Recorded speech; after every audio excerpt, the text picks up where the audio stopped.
Alright, in today's video we're going to talk about Alma's build, Kyouka's build, with a little talk on how to use them. And lastly, the Post-Priscilla release meta. It is sorta a short compilation guides if you ask me. Well, in order for us to make sense of everything, let us first start with Alma.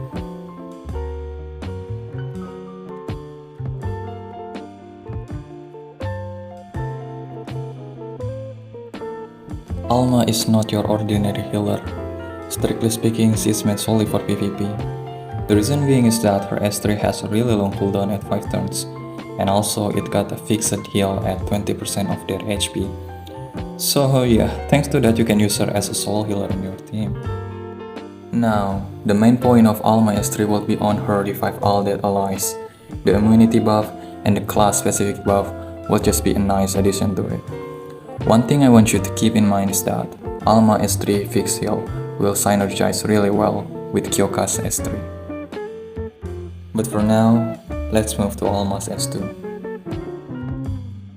Her S2 is an AoE damage that has a chance to drop a resistance down while ignoring the target's resistance, and then she will grant herself a resistance buff.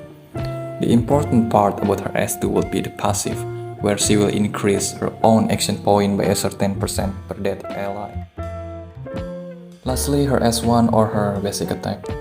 This part is interesting because aside from healing the lowest HP ally and herself, as long as she got a buff on her, she will tag a random ally to do an assassin attack with her, which is really good if you ask me.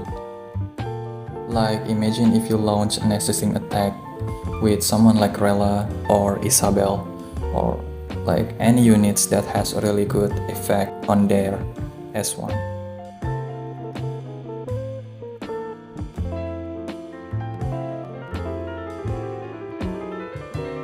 I don't know if you can see this well on your screen, but this is the PvP build for Alma.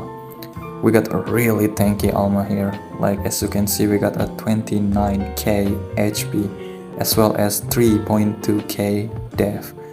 On top of that, we got a 155 status resistance.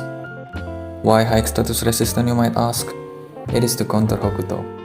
Because we don't want our Alma to have her skills got extended by one turn, right? I'm just going to say this, but immunity set is no longer a meta in PvP. So yeah, it is better for you to just pump the status resistance up. Anyways, the gold substats here means it is the substat that you want to prioritize.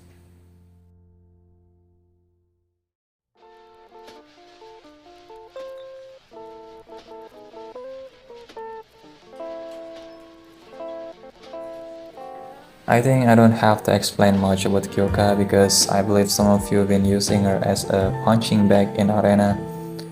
But the thing is, Kyouka is more than that, especially after Post-Priscilla release.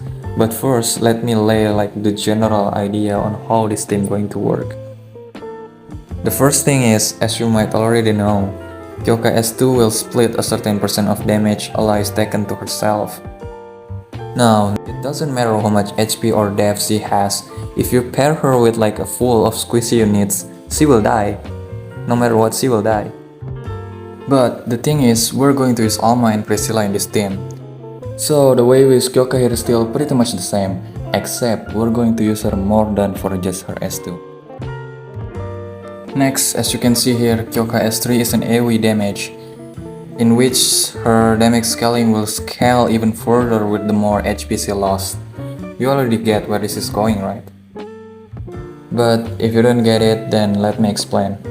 In here, basically we won't be using a tanky Kyouka, but instead we will be using a speedy DPS Kyouka for arena. Remember about Alma's S3 fixed healing? Yes, Alma will revive Kyouka with 20% HP, and then Kyouka will cleave with her S3. That is the other way for you to fully utilize Kyouka. After Kyouka's cleave, your allies will be granted a crit rest up, which is really nice.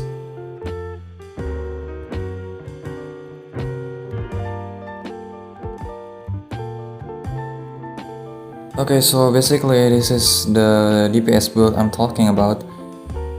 If you already have like a speedy DPS build, then you can just use that, so you don't have to like create a new one. But yeah, here it is.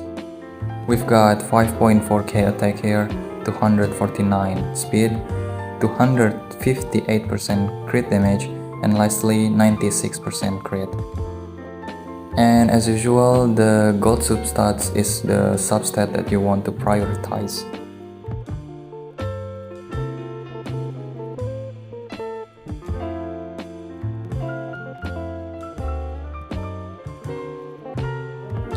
Next, will be her general or like all-rounder tank build. To be fair, you can just use this set to pretty much all tank or all healer you can think of.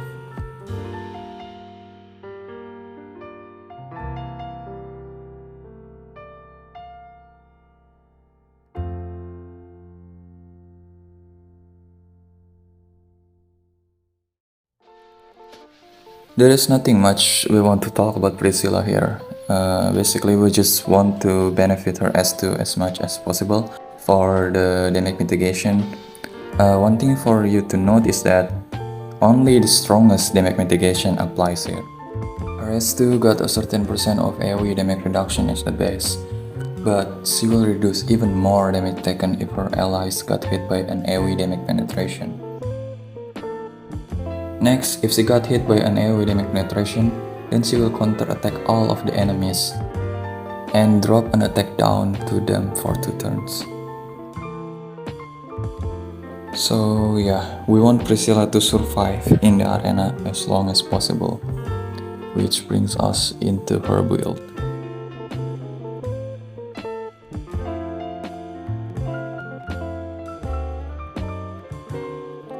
Yes, it is the same build as Alma's build.